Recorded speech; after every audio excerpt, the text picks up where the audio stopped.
শয়তান পর্যন্ত ভাগতে শুরু করে দেয়। এই যে আমি ওমরের নাম বললাম, মাওলানারা বলছে ওমরের নাম আর হযরত আলীর নাম নিয়ে যদি কেউ বুকে ফুঁক দেয়, সারা রাত ঘুমের ডিস্টার্ব হবে না, খারাপ স্বপ্ন দেখবে না। আরে জোরে বলা যাবে না, জোরে বলা যাবে না। আজ পর্যন্ত যারা গাছ কাটে গড়ে যখন চাগাতে পারেনি, গড়ে কাঁদেনি, আর সময় বলে ইয়া আলী বলে কেন? আলীর নাম দিলে নাকি গড়ে উঠে যায়, তাহলে আলীর গায়ে কতটা ক্ষমতা। আল্লাহ পাক বলে দেখে যা, দেখে যা ঈমানদারদের পাওয়ার আর ঈমানদারদের ক্ষমতা। ওমর ফারুক রাদিয়াল্লাহু তাআলা সমাজকে তৈরি করেছিলেন। আজকে শুধু আমরা নামাজের দাওয়াত দিচ্ছি, নামাজের সমাজ তৈরি করছি, সমাজের কিন্তু কোনো ফিকির করছি না। ঠিক বল না ভুল বললাম? এই যে ছেলেগুলো ইসলামের পাশে আসতে চাচ্ছে না, এটা এদের দোষ নয়, এটা আমাদের মতো নামাজি ইমাম আলেমদের দোষ। এরা তাদের পিছনে মেহনত কম করছে। আরে কথা ঠিক বলছি ভুল বলছি? আমি আগেই বলেছি ও তো ওটা করতে বাধ্য, কারণ পেরেশানি আছে। ওর পেরেশানি সলভ করার জন্য নামাজি ইমাম আলেমরা ওর পাশে গিয়ে বলতে হবে ভাই তুমি কেমন আছো। ওকে যদি বলি কেমন আছো, যা তুই নেশা করে থাক, ওকে আমাকে মারতে পারবে? আরে কথা বুঝতে পারছেন? পারবে কি? পারবে। দিলটা নরম হয়ে গিয়ে বলবে দাদা ছোটবেলা দিয়ে তোমাদের সাথে ওটা বসা করেছি, আমি এমন ছিলাম না। আমার আব্বা আমার 1 শতক জায়গা কেটে বড় ভাইকে দিয়েছে বলে 3 কুল কেটে এনে বসে আছি। কি ঠিক বলছি না ভুল বলছি? আগে তার জুলুমটা তার উপরে কি হয়েছে দেখো। এটা 2024 এই যুগেতে ছেলেরা বউকে নিয়ে ভালোভাবে ঘর সংসার করলেও এক শ্রেণীর মা বাপ সহ্য করতে পারে না। কথা ঠিক বলছি না ভুল বলছি?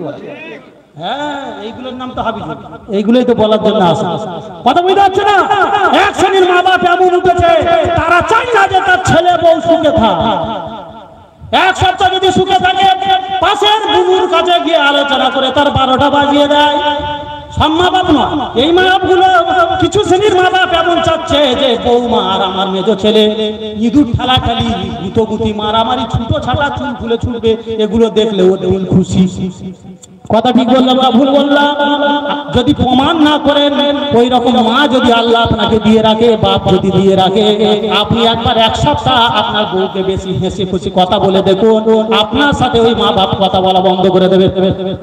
কেন করবে?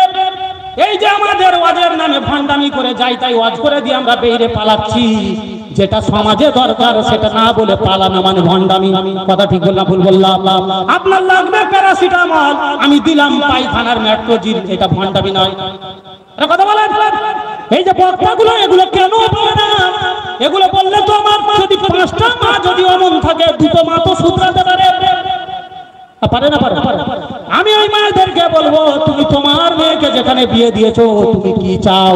তুমি তো এটাই চাও তোমার জামাই জানো তোমার মেয়ের কথা মতো চলে।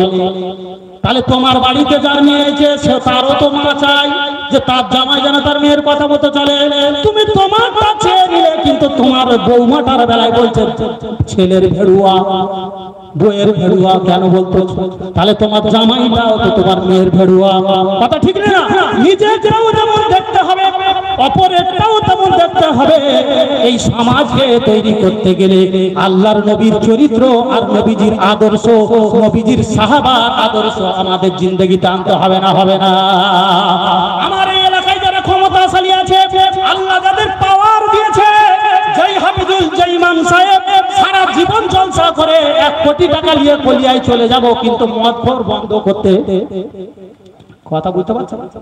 আমরা যদি এইভাবে প্রতিদিন জলসা করি, মদখোর বন্ধ হবে না, চুরাইখোর বন্ধ হবে না, কিচ্ছু বন্ধ হবে না। এগুলো মিছিমিছি বলা কি করলে বন্ধ হবে?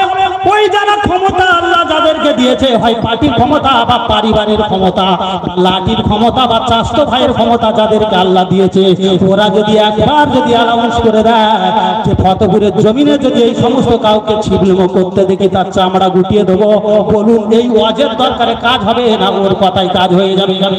আরে কথা বলো না, কার কথাই কাজ হবে? কার কথাই? ওর কথাই কাজ হয়ে যাবে। আল্লাহ পাক রব্বুল আলামিন হাফিজুলের থেকে দেখুন ওর উপরে আমার আল্লাহ বেশি খুশি হয়ে যাবে। আরে আমি কি ঠিক বলছি না ভুল বলছি? আমি এটা করছি বলতেছি, ও ছাড়তে পারে নাও পারে, কিন্তু তোমাকে যে আল্লাহ ক্ষমতা দিয়েছে এই ক্ষমতা যদি তুমি ভালো কাজে ব্যয় করতে তাহলে আল্লাহ পাক কিয়ামত